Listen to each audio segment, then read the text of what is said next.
September 16 ലോക ozone ദിനം. Ozone എന്നാൽ ഭൂമിയുടെ ജീവൻ കാക്കുന്ന കുട. സൂര്യന്റെ വെളിച്ചം ജീവജാലങ്ങൾക്ക് അത്യാവശ്യമാണ്. പക്ഷേ സൂര്യനിൽ നിന്ന് വരുന്ന അൾട്രാവയലറ്റ് രശ്മികളും അതിശക്തമായ ചില വികിരണങ്ങളും എല്ലാം നമ്മുടെ ഭൂമിക്ക് ആപത്താണ്. ഓസോൺ പാളിയുടെ പ്രാധാന്യത്തെക്കുറിച്ച് ലോകത്തിന് മനസ്സിലാക്കി കൊടുക്കുക എന്ന ഉദ്ദേശത്തോടെയാണ് എല്ലാ വർഷവും ഓസോൺ ദിനാചരണം നടത്തിവരുന്നത്. ഐക്യരാഷ്ട്രസഭയുടെ നേതൃത്വത്തിൽ 1994 ആദ്യമായി ഓസോൺ ദിനം ആചരിക്കുന്നത്. ലോകത്താകമാനം അപ്രതീക്ഷിതവും അസാധാരണവുമായ രീതിയിൽ കാലാവസ്ഥാ വ്യതിയാനം സംഭവിച്ചുകൊണ്ടിരിക്കുകയാണ്. മനുഷ്യന്റെ ചെയ്തികൾ തന്നെയാണ് ഭൂമിയുടെയും ജീവന്റെയും നിലനിൽപ്പിന് ഗുരുതരമായ ഭീഷണി ഉയർത്തിക്കൊണ്ടിരിക്കുന്നത്.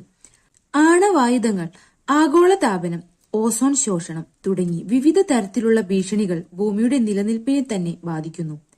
ഹാനികരമായ അൾട്രാവയലറ്റ് രശ്മികളിൽ നിന്ന് ഭൂമിയെ പൊതിഞ്ഞ് സംരക്ഷിക്കുന്ന ഓസോൺ ഇന്ന് നേരിടുന്നത് സമാനതകളില്ലാത്ത ഭീഷണിയാണ്. ഭൂമിയിൽ നിന്ന് 20 മുതൽ 35 കിലോമീറ്റർ വരെ ഉയരത്തിലുള്ള വാതക പാളിയാണ് ഓസോൺ. അൾട്രാവയലറ്റ് രശ്മികൾ നേരെ ഭൂമിയിലെത്തിയാൽ ഉണ്ടാവാനിടയുള്ള അപകടങ്ങൾ ഏറെയാണ്.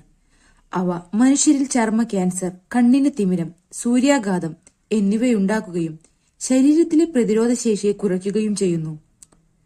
കാർഷിക വിളകളുടെയും മറ്റു ചെടികളുടെയും ഉൽപാദനക്ഷമത ഗണ്യമായി കുറയുന്ന സാഹചര്യവും ഉണ്ടാകും. സാധാരണയായി മനുഷ്യർ ഉപയോഗിക്കുന്ന നിരവധി രാസവസ്തുക്കൾ ഓസോൺ പാളിയെ അങ്ങേയറ്റം ദോഷകരമായി ബാധിക്കുന്നതായി കണ്ടെത്തിയിട്ടുണ്ട്.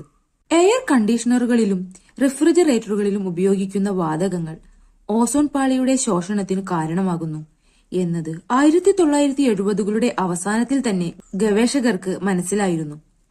1985 മെയ് മാസത്തിൽ അന്റാർട്ടിക്കയിലാണ് ആദ്യത്തെ ഓസോൺ ദ്വാരം കണ്ടെത്തിയത്. പിന്നീട് അന്റാർട്ടിക്കയെ മുഴുവൻ ഇത് ബാധിച്ചതായും താപനില ഉയരാൻ തുടങ്ങിയതായും കണ്ടെത്തി.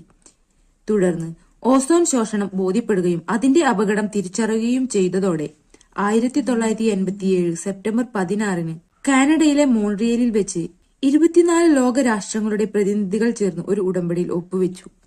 ഓസോൺ പാളിക്ക് ദോഷം ചെയ്യുന്ന രാസവസ്തുക്കളുടെ ഉൽപാദനം പടിപടിയായി കുറച്ചു കൊണ്ടുവരുന്നതിനുള്ള മോൺട്രിയൽ ഉടമ്പടിയായിരുന്നു അത്. ഇതിന്റെ ഓർമ്മയ്ക്കാണ് സെപ്റ്റംബർ 16 ഓസോൺ ദിനാചരണത്തിനായി തിരഞ്ഞെടുത്തത്. 1987 നിലവിൽ വന്നെങ്കിലും 1994 ഐക്യരാഷ്ട്രസഭയുടെ അംഗീകാരത്തിനു ശേഷം 1995 മുതലാണ് ലോകവ്യാപകമായി ഓസോൺ ദിനം ആചരിച്ചു വരുന്നത്. 2009 പ്രോട്ടോകോൾ പ്രകാരമുള്ള 98% രാസവസ്തുക്കളുടെയും ഉപഭോഗം പൂർണ്ണമായും കുറച്ചുകൊണ്ടുവന്നു. പിന്നീട് നടന്ന പഠനങ്ങളിൽ അന്തരീക്ഷത്തിലെ ഓസോൺ പാളി ക്ഷയിക്കാൻ കാരണമായ രാസവസ്തുക്കളുടെ അളവിൽ വലിയ കുറവ് വന്നതായി കണ്ടെത്തുകയുണ്ടായി. എന്നാൽ വിജയം ആഘോഷിക്കാറായിട്ടില്ല എന്നതാണ് സാഹചര്യം. ഓസോൺ വിള്ളൽ അടയുന്നു എന്നത് ഒരു ആശ്വാസകരമാണെങ്കിലും ലോകരാഷ്ട്രങ്ങൾക്ക് ഇതൊരു ഓർമ്മപ്പെടുത്തലാണ്. കരുതലുകളിൽ നിന്നും പിന്നോട്ടു പോകാനായിട്ടില്ല എന്ന ഓർമ്മപ്പെടുത്തൽ. ഭൂമിയുടെ സുരക്ഷിത കവചമായ ഈ ഓസോൺ പാളി സംരക്ഷിക്കുക എന്നത് നമ്മുടെ ഉത്തരവാദിത്തമാണെന്ന് ഓർമ്മിപ്പിച്ചുകൊണ്ട് നിർത്തുന്നു. നന്ദി.